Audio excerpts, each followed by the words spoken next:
दसना है प्री का मतलब होता है पहलो, किसी भी चीज के पहलो अगर कोई चीज लगनी है दैट इज कॉल्ड प्री। ठीक है, नेक्स्ट है पोजीशन मतलब स्थान।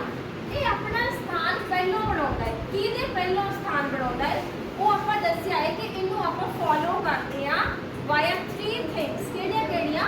या तो ये किसी नाउन तो पहलो आके बैठा होगा, या प्रोनाउन तो पहलो आके बैठा होगा, या फिर ज़ैलर तो पहलो आके। ठीक है, नाउन्स अनगिनत दुनिया के करोड़ा अरबा नाउन है। प्रोनाउन कितने हैं? 7। केड़े केड़े? He, she, it, they, we, you. Completed. हुण आपां आउंदे सब तो पहलो अगर कोई भी वस्तु कोई भी चीज किसी चीज के ऊपर पई है मतलब वो टिकी हुई है, जिस तरह बॉटल है ना बच्चे, बॉटल को अपन टेबल के ऊपर रखा है मतलब टच दे विच आऊगा ऑन द टेबल। ठीक है, कोई भी चीज थोड़ी ऊपर है लाइक आप पखा तुहाडे सिर पे लटक रहा है, ये की आऊगा ओवर। ध्यान रखियो इस चीज का।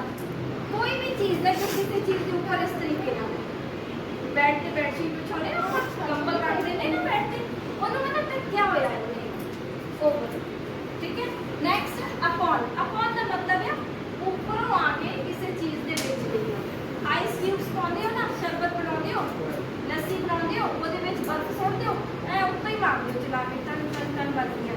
उस कंडीशन दे विच अपॉन कोई चीज ऊपर से आके गिर रही है किसी चीज में। अलोंग के साथ साथ, नाल दे नाल चलदे हैं। ठीक है, जितना आप किनारे के नाल नाल चलते हैं अलोंग यूज करांगे। अक्रॉस किसी चीज दे विच होके गुजरना। अक्रॉस कोई स्ट्रीट दे विचों कोई गली है कोई क्लास है विचों दी होके आप निकल रहे हैं that is called across. Over की है सेम वही चीज जो आप इत्थे दिखाई सी, ये भी ओवर है, ऊपर थोड़ा जो टच भी कर रही है अगर वो चीज ता भी ओवर।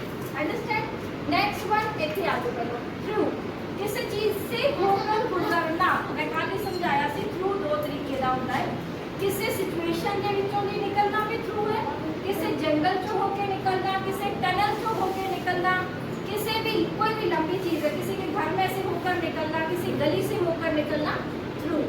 इनटू, इनटू भी ऊपरों आके मोस्टली लिक्विड फॉर्म होनी चाहिए। सपोज करो पानी दे विच आप जंप करते हैं ना, jump into the river, jump into the pond. ठीक है, ये सारी चीजें अप। कोई भी चीज लेवल ऊपर हो रहा है अप और लेवल डाउन हो रहा है नीचे, लेकिन अप टू उसे यूज कर दिया जब एक fix level. These classes start from nursery up to 10 मतलब 10 से ऊपर नहीं जाए, लेवल डिसाइड है। सो उसे आप यूज करते हैं अप टू मींस इथों तक। नेक्स्ट आप गल कर रहे बिसाइड, अगर कोई चीज मेरे बगल दे विच है बिसाइड, अगर कोई चीज मेरे सामने है लिविंग, लिविंग्स के सामने है तो बिफोर और नॉन लिविंग के सामने है इन फ्रंट ऑफ। कल परसों 2-3 दिन तो समझाते हैं लगातार। बिहाइंड का मतलब होता है पीछे, जितना मैं खलोती हूँ और मेरे पीछे बोर्ड है तो आप कहेंगे कि मेरे पीछे बिहाइंड पर चलते। अराउंड गोल गोल कितने अपने आसपास जो भी चीज है आप आखेंगे अराउंड। अबव एंड बिलो, ये दोनों चीज़ें किसी लेवल की। अब मैं आपको 50% तो अबव है, लेवल डिसाइड किया 50%, इसको अबव है तो ये ऊपर और बिलो है तो नीचे, पर ये लेवल डिसाइड होना चाहिए 50% से अबव 50% से बिलो, ये दोनों चीजें। Next one in. इन यानी कि कोई रूम है और आप उहदे विच आ इन, और अगर वो चीज़ आ जाए इनसाइड, इनसाइड आप उदों आखांगे जो आपको घुटन हो रही है, आप बंद होने की फीलिंग रख रहे अरे यार I am inside the room, मैं विच बंद है, वो वाली फीलिंग घुटन महसूस हो रही है, बंद वाली फीलिंग महसूस हो रही है, उदों आप इनसाइड आखांगे।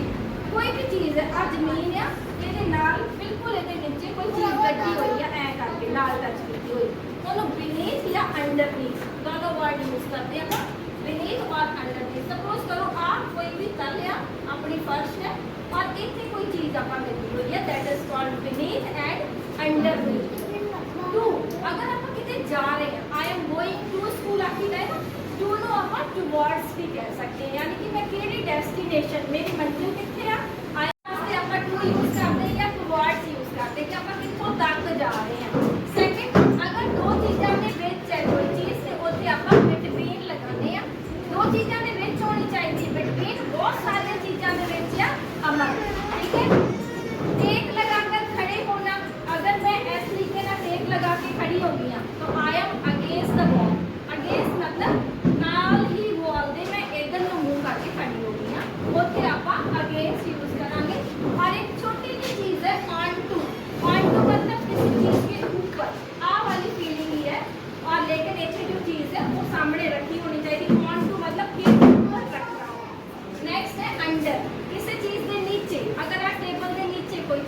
होती है, दैट इज कॉल्ड अंडर। फॉर अपन को पता है के लिए, आफ्टर बाद में, बिफोर के सामने, टू डायरेक्शन या डेस्टिनेशन में लगाते हैं। इनसाइड अगर कोई चीज, जितना होने क्या इनसाइड बंद वाली फीलिंग होती है, किसी चीज के अंदर कोई चीज रखी हुई है, that is inside. Within, within मतलब मैं कह रही हूं कि विदिन 2 डेज फीस जमा कराओ, तो मतलब ਤੁਹਾਡੇ ਕੋਲ ਇੱਕ ਲਿਮਿਟ ਹੈ, ਟਾਈਮ ਲਿਮਿਟ ਹੈ ਕਿ 2 ਦਿਨਾਂ ਦੇ ਵਿੱਚ ਵਿੱਚ, ਤੇ ਮਤਲਬ ਉਹ ਚੀਜ਼ ਦੇ ਅੰਦਰ ਹੀ, ਮੈਂ ਕਹਿ ਰਹੀ ਹਾਂ 2 डेज विदिन 2 डेज फीस जमा करानी, यानी कि 2 दिनों के अंदर ही करानी। समझ आ गया? So this is all about preposition.